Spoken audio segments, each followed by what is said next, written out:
শব্দটা কোথা থেকে এসেছে? কুরবানি শব্দটি এসেছে কুরবান থেকে, যার অর্থ হচ্ছে নৈকট্য লাভ করা। প্রিয় হাজরিন, আল্লাহ তাআলার নৈকট্য অর্জন করাই হচ্ছে কুরবানি। এই কুরবানির প্রচলন, কুরবানির ইতিহাস শুরু হয়েছে হযরত আদম আলাইহিস সালামের দুই সন্তান হাবিল এবং কাবিলের মাধ্যমে, কিন্তু এর ধারাবাহিকতা ভাবে চলে আসছে হযরত ইব্রাহিম আলাইহিস সালাম থেকে।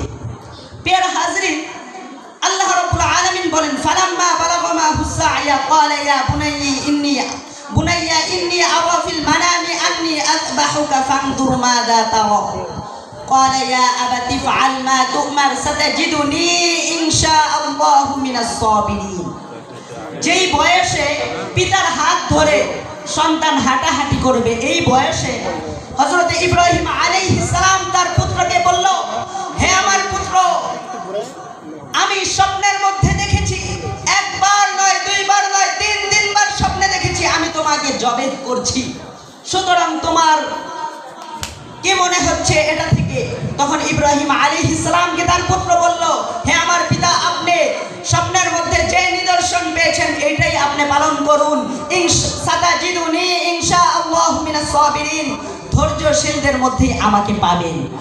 প্রিয় হাজির, এখান থেকে বোঝা গেল যে ইব্রাহিম আলাইহিস সালাম এবং তার পুত্র ইসমাঈল আলাইহিস সালাম তাদের রব্বে কাবার উপর কতটা দৃঢ় বিশ্বাস এবং ইতমিনান ছিল, যেটা থেকে তাদের নৈকট্য, আল্লাহ তাআলার নৈকট্য লাভের জন্য তারা দুনিয়ার কোনো কিছু চিন্তা করে নাই।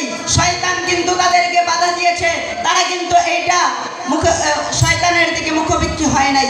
তারা এইটা না দেখেই আল্লাহ তাআলার সন্তুষ্টির জন্যই আল্লাহ তাআলার স্বপ্নের নিদর্শন পালন করেছিল। প্রিয় হাজির, সংক্ষিপ্তভাবে বলতে চাই যে আরাফার ময়দানে রাসূলুল্লাহ সাল্লাল্লাহু আলাইহি ওয়াসাল্লাম থেকে এক সাহাবী শুনেছেন যে যাদের সামর্থ্য রয়েছেন, প্রত্যেক সামর্থ্যবান ব্যক্তিদের উপরেই প্রত্যেক বছর কুরবানি করা ওয়াজিব। তাতে বোঝা গেল যে এটার গুরুত্ব অনেক এবং ফজিলত হচ্ছে। একজন সাহাবী রাসূল সাল্লাল্লাহু আলাইহি ওয়াসাল্লামকে বললেন যে আমরা যে কুরবানি করব এর ফজিলত কি? রাসূলুল্লাহ সাল্লাল্লাহু আলাইহি ওয়াসাল্লাম বলেছেন যে এই যে কুরবানির এক একটা পশুর থেকে এক একটা নেক দেওয়া হবে। আল্লাহ তাআলা আমাদের সকলকে সহিহ নিয়তে আল্লাহ তাআলার নৈকট্য লাভের উদ্দেশ্যে কুরবানি করার তৌফিক দান করুন।